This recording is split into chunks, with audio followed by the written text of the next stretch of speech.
Raw animation के channel पे एक बार आपका फिर से स्वागत है। आज के क्लास में हम लोग हीलिंग ब्रश टूल के बारे में जानेंगे।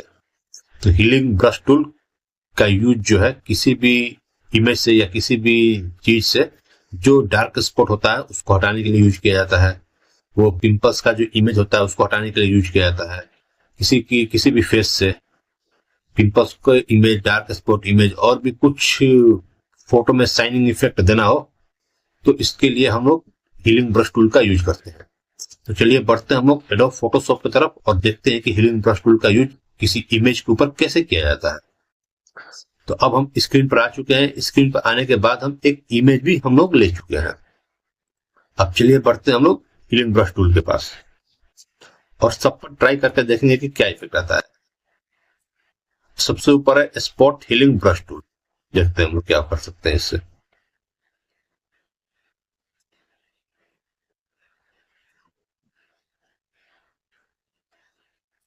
Spot healing brush tool basically काम ऐसे करता है कि अगर इमेज में आप कहीं भी उसको ड्रैग कर दीजिएगा तो वो अपने आसपास के ही एरिया को एनालिसिस करके उस जगह पर फिल कर देगा।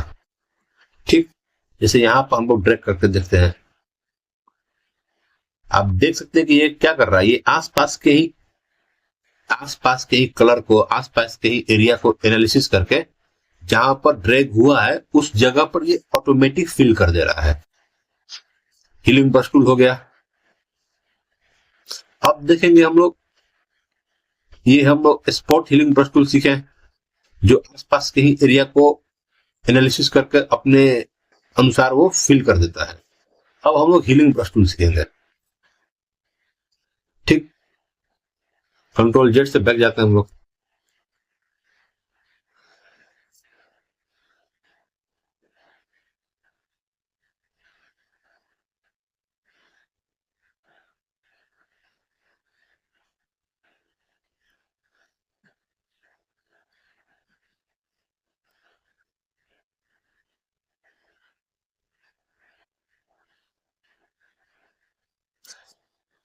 हीलिंग ब्रश टूल में हम लोग क्या करते हैं कि इसमें इस फेस का कोई भी एरिया सेलेक्ट करके हम लोग डार्क स्पॉट का जो एरिया है उसमें हम लोग फिल कर देंगे।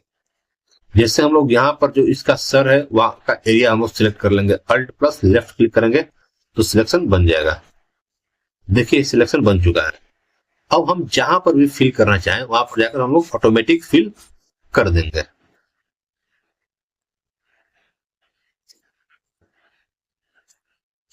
आप देख सकते हैं कि हीलिंग ब्रश टूल जो हम लोग यूज कर रहे हैं उसका कैसे इस्तेमाल किया जाता है।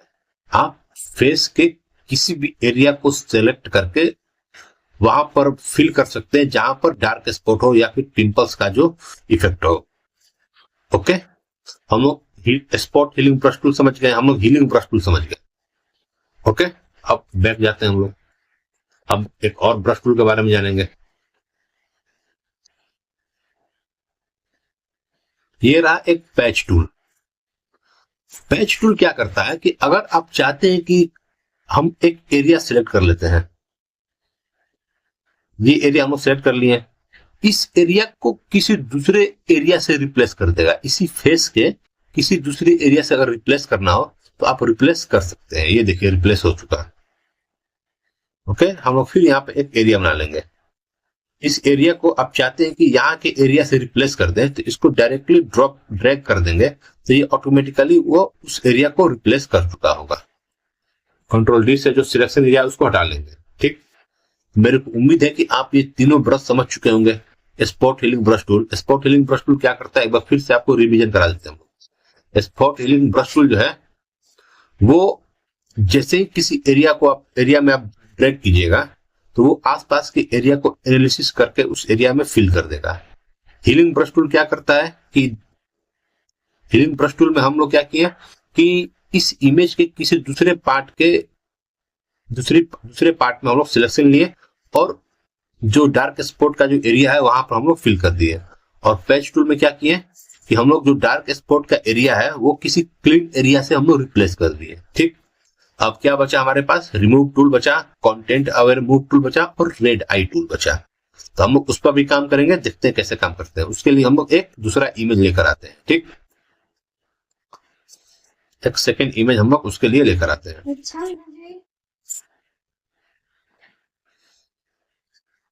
हम कोई दूसरा इमेज लेकर आते हैं। इस इमेज को हम लोग जो है फोटोशॉप के ऊपर ड्रैग कर देते हैं। ओके, और देखते हैं कि कैसे काम करते हैं हम लोग। ओके कर देंगे। अब रिमूव टूल का काम सीखेंगे।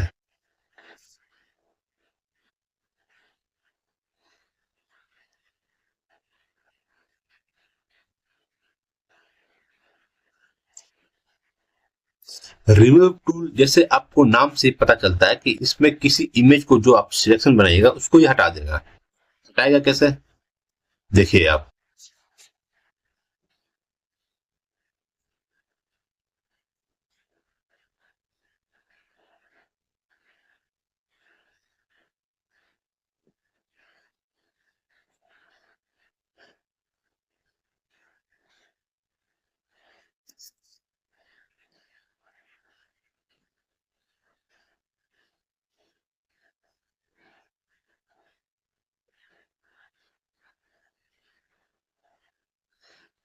ये ज्वाइंट है, हम आपको बताते हैं कि दूसरा इमेज लेकर आते हैं भैया। रिमूव टूल में अगर आप किसी इमेज को सिलेक्ट करते हैं तो वो इमेज को हटाएगा और उसके जगह पर आसपास के एरिया को एनालिसिस करके ही फिल कर देगा। दूसरा इमेज हम लोग लेकर आता है। अच्छा, इसी पर देखते हैं सबको सेलेक्ट करके क्या होता है, काम करता है या नहीं करता। कभी कभी सिस्टम लैग करता है तो इफेक्टिव नहीं होता जल्दी।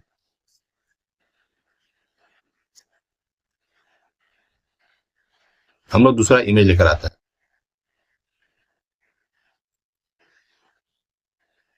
इसको भी डिलीट करते हैं और इसको भी जो है हम लोग डिलीट कर देते हैं।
इस इमेज पर हम लोग चला कर देखते हैं, मूव टूल देखते हैं काम करता है या नहीं करता।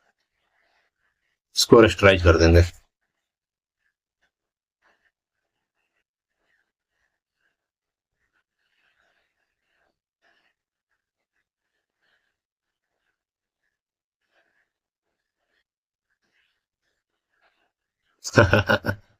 हम क्या बताए थे कि ये जो काम करेगा वो आसपास के एरिया को एनालिसिस करके काम करेगा।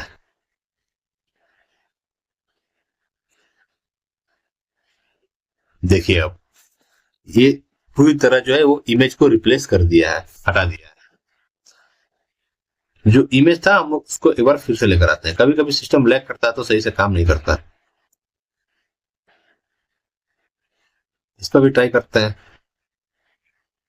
अच्छा अच्छा, जो भी आप इमेज लेकर आइएगा उसको रेस्टराइज जरूर कीजिएगा, तभी काम करेगा।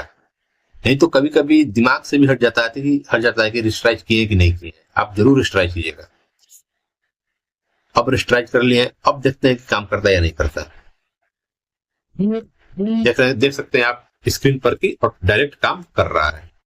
बैक जाते हैं हम लोग, इसको थोड़ा छोटा करते हैं और इस आदमी को हटाने का प्रयास करते हैं। सिलेक्शन के और भी मेथड है, हम लोग आगे जैसे जैसे क्लास आगे बढ़ेगा हम लोग वैसे वैसे सीखते जाएंगे। ठीक, आप देख सकते हैं कि रिमूव टूल का यूज करके हम लोग कितना आसानी से जो है हम लोग इमेज को हटा सकते हैं। ठीक, अब बचा हमारे पास रेड आई टूल। तो अब हम लोग रेड आई टूल के बारे में जानेंगे। नाम से पता चल रहा है कि आंख को जो है, आंख पर जो है रेड इफेक्ट डालना है। तो हम लोग एक इमेज लेकर आते हैं और रेड आई टूल का यूज करके देखेंगे कि कैसे काम हो रहा है। अल्ट के साथ स्क्रॉल कीजिएगा तो जूम होगा। यहां पर हम लोग ओके कर देंगे। आते हैं हम लोग रेड आई टूल पर। रेस्ट्राइज है तो इसको, ये अभी स्मार्ट ऑब्जेक्ट है, इसको हम लोग रेस्ट्राइज कर देंगे। रेस्ट्राइज कीजिएगा तभी आपके ऊपर जो है इफेक्टिव आएगा चीजें।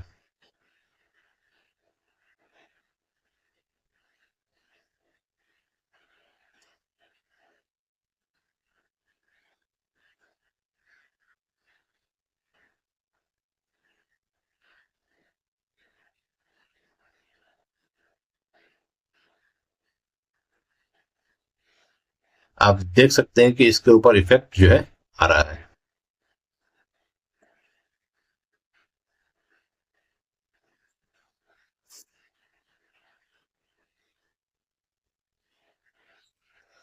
दोनों आंखों के बीच आप डिफरेंस पता जरूर कर सकते हैं। चलिए इसको बैक करते हैं हम लोग, एक सही तरीके से इफेक्ट देखेंगे।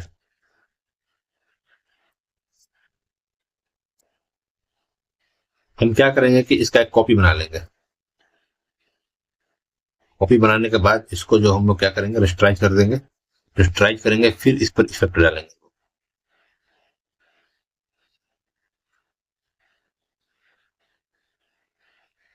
आप अपने अनुसार कोई भी कलर सिलेक्ट करके इफेक्ट डाल सकते हैं। अब देखेंगे क्या असर आया इस पर। स्क्रीन पर आप देख सकते हैं कि रेड आई का जो ऑप्शन है वो हम सिलेक्ट करके इसके ऊपर इफेक्ट डाल चुके हैं। ठीक,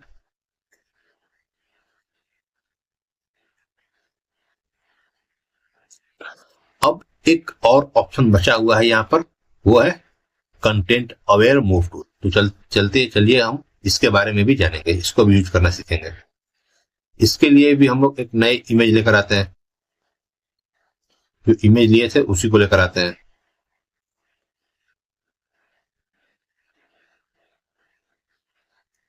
इसको भी रेस्ट्राइज कर लेंगे हम लोग। रेस्ट्राइज करने के लिए जो लेयर पर है हम लोग लेफ्ट राइट क्लिक प्रेस करेंगे तो ये पैनल ओपन होकर आएगा। वहां पर एक रेस्ट्राइज लेयर का ऑप्शन दिखेगा आपको, वहां से आप रेस्ट्राइज कर लीजिएगा। ओके,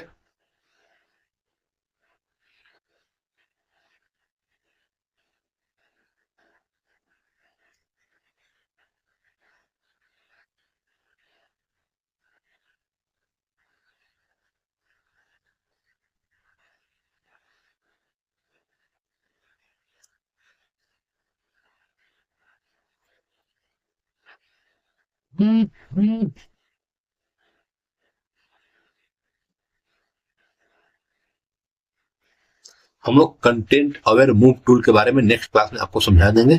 ठीक, क्योंकि ये थोड़ा सा हल्का सा बड़ा टॉपिक है। हम लोग नेक्स्ट क्लास में जानेंगे कंटेंट अवेयर मूव टूल के बारे में।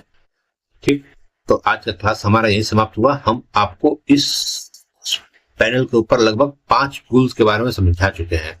Red eye tool, patch tool, healing brush tool, remove tool और spot healing brush tool. Content aware move tool जो है आपको नेक्स्ट क्लास में समझा दिया जाएगा। ठीक, आज का क्लास हमारा यही समाप्त होता है। उम्मीद है कि हम जो पढ़ाए हैं आज आपको समझ में आया होगा। और इस चैनल को ज्यादा से ज्यादा लाइक शेयर सब्सक्राइब करें और नेक्स्ट क्लास में बने रहें और भी बेहतरीन कॉन्सेप्ट आपको सीखने को मिलेंगे। धन्यवाद गाइस।